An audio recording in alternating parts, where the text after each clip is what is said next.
In the heart of New York City, on a quiet September morning in 2008, something strange was happening. Outside a towering glass building, employees, some confused, some in tears, walked out carrying cardboard boxes. No one knew exactly what to say. No one believed it was real. A 158-year-old giant of global finance had just collapsed.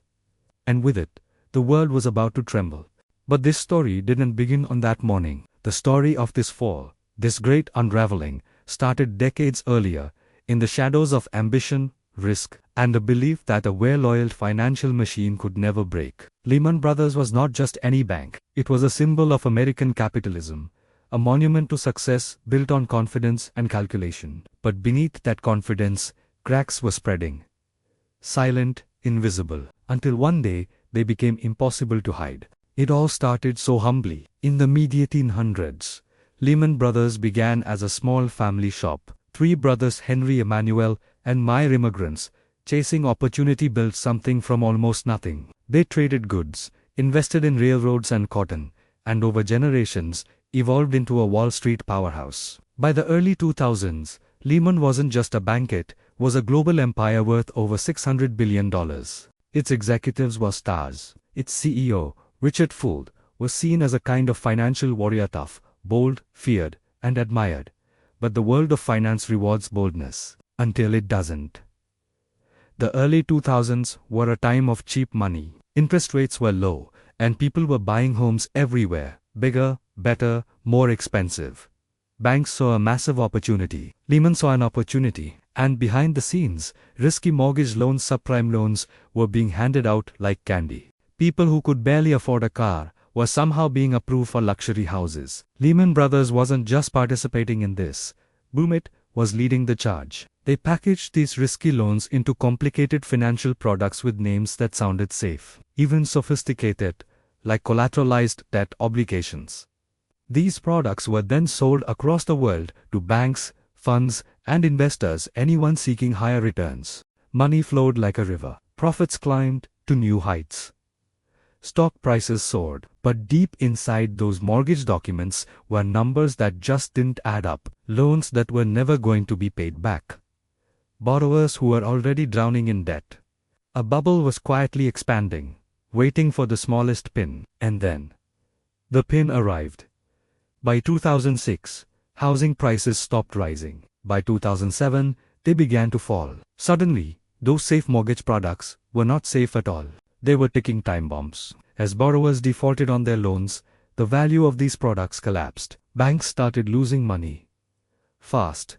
Investors started panicking. A storm was forming, not outside on Wall Street, but inside the balance sheets of the world's biggest financial institutions. Behind closed doors, Lehman executives saw the danger, but instead of slowing down, they doubled down. They bought even more mortgage securities, believing the market would recover. They borrowed heavily to keep their profits growing. The risk they were taking was enormous, far greater than anyone outside the building realized.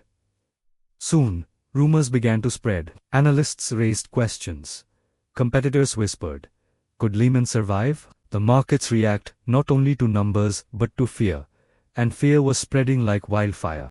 Inside Lehman headquarters, the atmosphere shifted dramatically. Meetings grew tense. Voices were raised. Strategies failed one after another. Richard Fuld insisted everything was under control, but the numbers on the screens told a very different story. By early 2008, the cracks had ruptured. Two major hedge funds collapsed. Another Wall Street giant, Bear Stearns, fell and had to be rescued. Banks across the world were writing down billions in losses. Lehman was drowning under its own weight, massive debts, devalued assets, and no buyers willing to take the risk. The US government stepped in to rescue some banks, but when it came to Lehman Brothers, something changed. The mood in Washington was different. Some officials believed the system needed a lesson, a boundary. Others felt Lehman had simply gone too far in its risk-taking. And so, while negotiations dragged on, while Fuld desperately searched for a savior, time ran out. In a dramatic turn of events, the government refused to bail out Lehman Brothers. On the night of September 14, 2008, CEOs, bankers, and government officials gathered in a tense emergency meeting. Fear dominated the room. No rescue deal emerged, no bailout, no miracle, and so, In the early hours of September 15th, Lehman Brothers, an institution older than the American Civil War, filed for bankruptcy. It was the largest bankruptcy in US history. The financial world froze. Markets plunged. Investors panicked. Banks across continents trembled. What had seemed like an internal failure at a single firm now became a full-blown global crisis. Lehman's collapse acted like an earthquake, sending shockwaves through Europe, Asia, and beyond. Credit markets tightened instantly.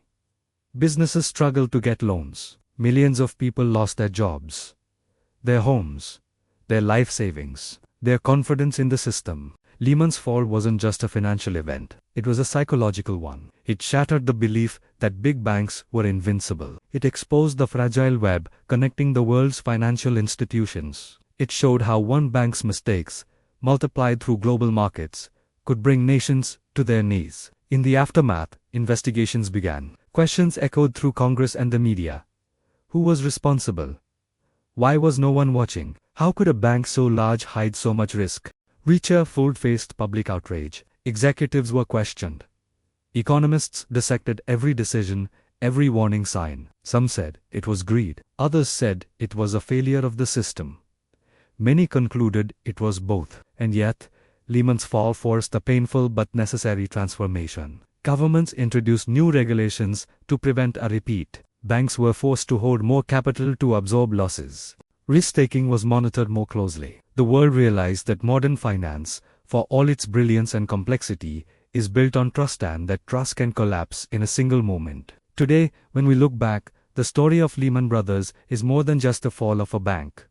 It is a reminder that markets are not just numbers, they are human behavior, psychology, fear, and confidence all woven together. It is a warning that unchecked risk can destroy even the mightiest empires. And it is a message for our present, that in a world more interconnected than ever, the smallest spark in one corner can ignite a fire that burns across continents. Lehman Brothers may no longer exist. Its building has new tenants, its name erased from the skyline, but its shadow remains etched into the memory of global finance, whispered in classrooms, boardrooms, and government halls, because the collapse that shook the world still echoes today, and the lessons it taught continue to shape the decisions of every banker, investor, and leader who dares to believe that a giant can never fall.